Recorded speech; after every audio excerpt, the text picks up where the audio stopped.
what do you think about the fact of that the results of the study showed that climate deniers seem to be almost exclusively Republican? Do you think that businesses like big oil, big coal, natural gas, and the like, and the party itself are kind of exploiting these people for profit? They're exploiting the ignorance of these people for profit. And absolutely. Like I said, I'm sorry, but absolutely. They're exploiting their ignorance, and also, I wanted to get into this, they're exploiting and taking advantage of their absolute laziness, the laziness of the average person.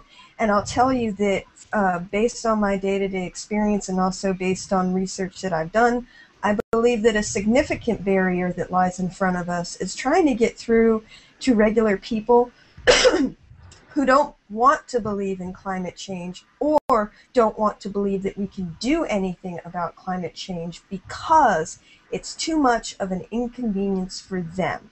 It would mean too much of a change in their lifestyle. It would threaten their way of life in their mind.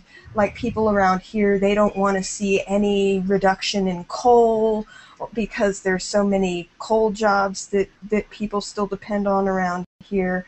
But what they don't understand is if the economic climate were improved because of more sustainable resources and an improved country and economic environment in general, that everyone would benefit from that. They're too short-sighted for that. They're too worried about their short-term inconveniences. I was hearing a woman in the grocery store talk about plastic bags, and I mentioned that in Europe now they either ban plastic bags and insist on renewable bags, or they charge you if you want to use a plastic bag. And the woman behind the counter said, well, that's just way too extreme. And I was just sitting there agape, like, well, what do you expect? What kind of action are you willing to take in order to save animal lives?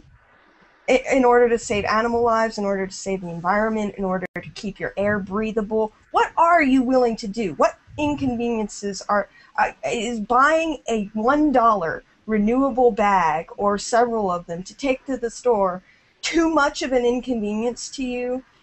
I mean, do you realize, most people don't even realize that it takes more effort to recycle a plastic bag than it does to make one in the first place? And that's an excellent point and a great anecdote, and I just want to contrast that with the fact that they did a study recently that conservatives would rather choose a normal light bulb over an energy-saving light bulb that will save them money if it says, if the renewable light bulb says, or I should say the energy-efficient light bulb says, that it's good for the environment.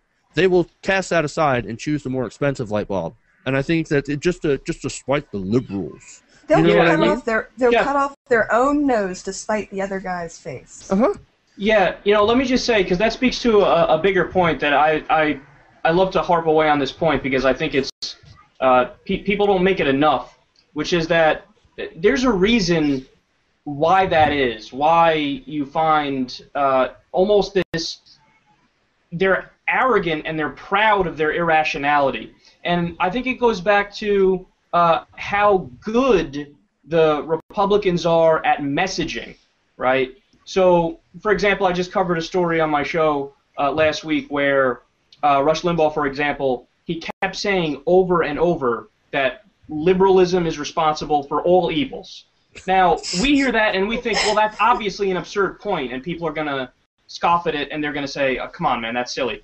But the reality is there's this weird psychological trick that goes on in people's minds where if they hear the same thing hammered away at over and over, instead of saying, okay, that's ridiculous and that's absurd, they go, well, even if he's like 20% right or 30% right, liberalism is still pretty fucked up, I guess, right?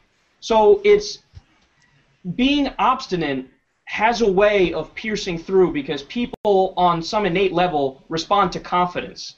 So just how conservatives were able to successfully demonize the word liberal by just saying it's bad over and over and over, we need to start using that same playbook. Because when you marry good ideas with good messaging, forget it. Then it's obvious who's going to win the debate.